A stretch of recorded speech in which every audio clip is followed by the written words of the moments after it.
Bueno, de lo que vamos a estar hablando en esta charla, que nos sirve para los distintos alumnos en distintos escenarios cuando estamos discutiendo temas de economía ecológica y economía ambiental, es lo que de alguna manera parece importante a la discusión de la economía ambiental, que es el conocido, famoso teorema de Coase o discusión coasiana, que a los efectos de la discusión respecto a las situaciones particulares donde los impactos ambientales son reversibles, se hace una situación interesante de poder revisar.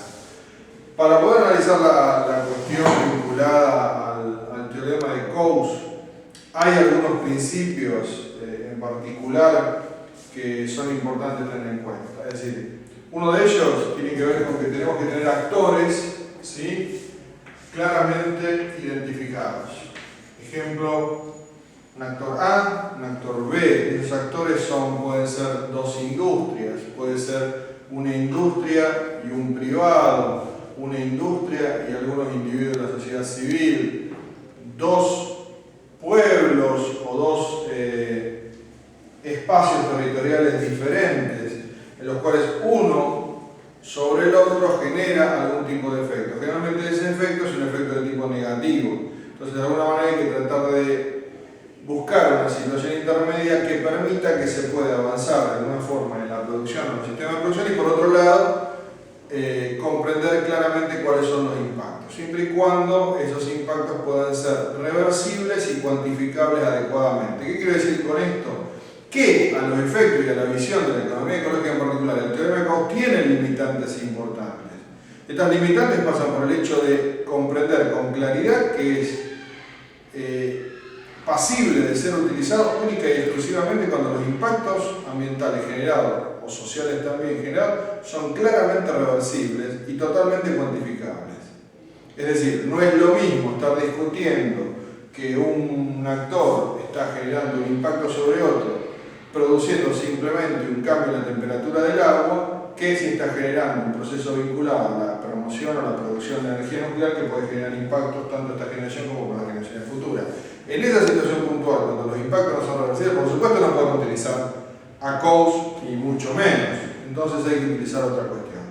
Cuando los impactos son reversibles, estos impactos son claramente cuantificables, adecuadamente en una situación de balance, donde los actores involucrados A y B están también en una situación de igual poder, es decir, donde uno no prima por encima del otro, la situación de la aplicación del teorema de Coase es posible llevarla adelante y es un escenario y una metodología interesante para poder revisar alguna de estas cuestiones ambientales en particular. ¿Cómo se plantea básicamente el teorema de Coase?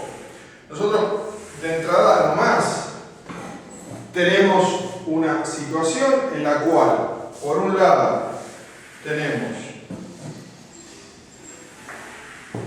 curvas, y esto lo aclaro, esto es para la discusión específicamente del teorema de Coase en términos de la visión de la economía ecológica o de algunos actores en particular o algunos profesores que ven la situación de Coase en la economía ecológica de esta manera particular que yo estoy planteando, que no quiere decir que sea la única ni la última de las discusiones planteadas. En este escenario tenemos dos curvas.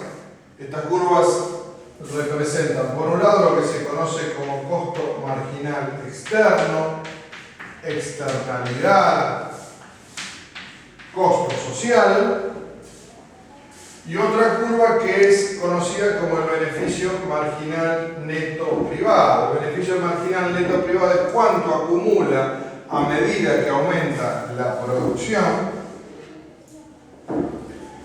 en términos monetarios, es decir, por debajo de toda esta curva hay dinero, por debajo de toda esta curva hay dinero convertido en costo. ¿Sí? Hay de alguna manera una situación intermedia que es este punto de cruce que ya vamos a explicar qué es lo que sucede. Cuando nosotros estamos pensando en la situación del teorema de Coase, si nos paramos en una situación donde uno de los actores es un grupo ambientalista extremo, Greenworld, si se quiere, o cualquier otro, es decir, una de las posturas de este grupo ambientalista es que no tendríamos que tener producción para evitar impactos ambientales de cualquier tipo. Pero si no tenemos producción, no tenemos trabajo, y de esa manera, digamos, tenemos un costo social importante. Y por otro lado podemos tener otro grupo B, que puede ser una industria, y esa industria de alguna manera pretende producir más allá de la cuenta hasta acumular el último peso posible. Si uno se preguntara dónde pretendería estar el grupo A, nos estaríamos encontrando en que, por supuesto, A estaría pretendiendo estar en cero producción, es decir, en esta situación. Y si nos pensamos por otro lado, ¿dónde pretendería estar el grupo B, que es el grupo productivo o industrial o proindustrialista? Pretendería estar en una primera instancia, antes de la discusión de la aplicación del teorema, en el punto B, es decir, acumular cuánto, hasta el último peso posible. Esto parece poco, pero es cuánto agrega al ingreso total una posición más de producto vendido, y uno, desde el punto de vista capitalista, acumula, como diríamos en criollo, hasta el último mango posible. Es decir, no porque esto sea poco, la producción se detiene acá. Se acumula hasta el último peso posible disponible en términos del proceso de producción y transformación. Este es un hecho importante a tener en cuenta. Entonces, el industrial pretende estar acá, el ambientalista o proambientalista pretende estar acá. Ninguno de los dos está de acuerdo, no tenemos producción. Entonces, ¿cómo se puede avanzar en este proceso de cero producción a un proceso de avance intermedio de la producción? Y ahí viene el proceso de negociación de Coase, en el cual nosotros podemos estar en esta situación, ¿sí? Y aquí tenemos puntos que podemos llamar A, B, por ejemplo. Y en esta situación tenemos algo que es interesante. Esto que está por debajo de esta curva, de triángulo, lo podemos interpretar como un costo. Pero ¿cuánto es el beneficio que se tiene por pasar desde A hasta B? El beneficio es todo esto. Lo que significa que el empresario de alguna manera podría eventualmente hacerse cargo de estos costos. Y de hecho, lo puede llegar a hacer, se puede hacer cargo para poder seguir avanzando en su producción. En algunos libros, en algunos materiales se dice que el empresario o el actor que pretende avanzar en la producción coopta de alguna forma a quien es, digamos, afectado en detrimento de cierto o por el pago de ciertos costos ambientales y sociales. Si esos costos están claramente identificados, se puede avanzar en la producción en este sentido, y esta es la lógica que se aplica para la discusión del teorema de Coase. ¿Puede avanzar desde A hasta B? Por supuesto que lo puede avanzar. ¿Puede avanzar un poco más? Por supuesto que sí, porque puede seguir pagando y haciéndose cargo de esto, de este costo. ¿Hasta dónde? Hasta este punto, ¿sí? Porque en este punto, ¿sí?, ya se supera el costo social o el costo de la externalidad, es superior al ingreso del empresario. Lo que significa que, por supuesto, desde este punto en adelante no le conviene seguir produciendo porque eso implica para él un costo adicional. Esta situación se conoce como de óptimo social en el marco de la discusión coasiana, ¿sí? Entonces tenemos esta función por esta parte y esta función que tenemos aquí, que puede ser leída como de beneficio. Beneficio que se sigue haciendo cargo pagando ese costo hasta esa situación y no más allá de eso.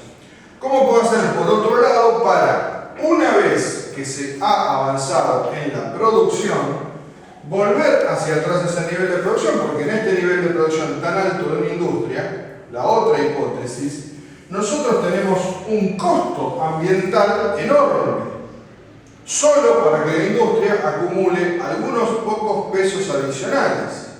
Entonces, ¿cómo podemos hacer para revertir la situación y llevar esa situación hacia atrás? Donde, por un lado, aquí, ahora sí, lo que tenemos por debajo de esta función es beneficio. Pero lo que tenemos por debajo de esa función, ¿sí?, es prácticamente todo costo. Costo social o externalidad también. Entonces, por debajo de esta función, nosotros realmente comparando todo el costo social o externalidad versus el beneficio, podemos pensar que tenemos que hacer algo. Ese algo puede ser una intervención del Estado o una participación dentro de la discusión entre las dos empresas para que se logre de alguna forma un descuento impositivo, un no pago impositivo, un resarcimiento, una incorporación de tecnología que le permita a la empresa disminuir sus costos y por tanto poder ir hacia atrás en parte de la producción, porque para la sociedad o para la segunda empresa este costo es muy alto. ¿Hasta dónde? Nuevamente, ese dónde es la identificación del óptimo social. Entonces, podemos ir hacia atrás en la producción con un acuerdo previo entre las dos partes, y ese ir hacia atrás de alguna manera reconoce también el pago de esa externalidad. Esa externalidad, cuando es reconocida, quiere decir, o se comprende o se entiende que está internalizada dentro de la discusión. Siempre esta externalidad es internalizada cuando este costo, insisto, es solamente o puede ser aplicado a una situación de reconocimiento de todos los impactos y que esos impactos sean claramente reversibles. Además, que los dos actores involucrados también están claramente identificados para la discusión. No se puede aplicar COUS en ninguna otra situación, y lo estamos pensando claramente para este tipo de situaciones exclusivamente, para poder utilizarlo como un instrumento de negociación en el cual una municipalidad puede negociar con una industria, dos industrias pueden negociar entre sí, una industria puede recibir un impacto y resarcirse de ese daño, e inclusive parte de ese impacto generar un óptimo o cambio o mejora tecnológica, pero esta situación es para la que se puede utilizar.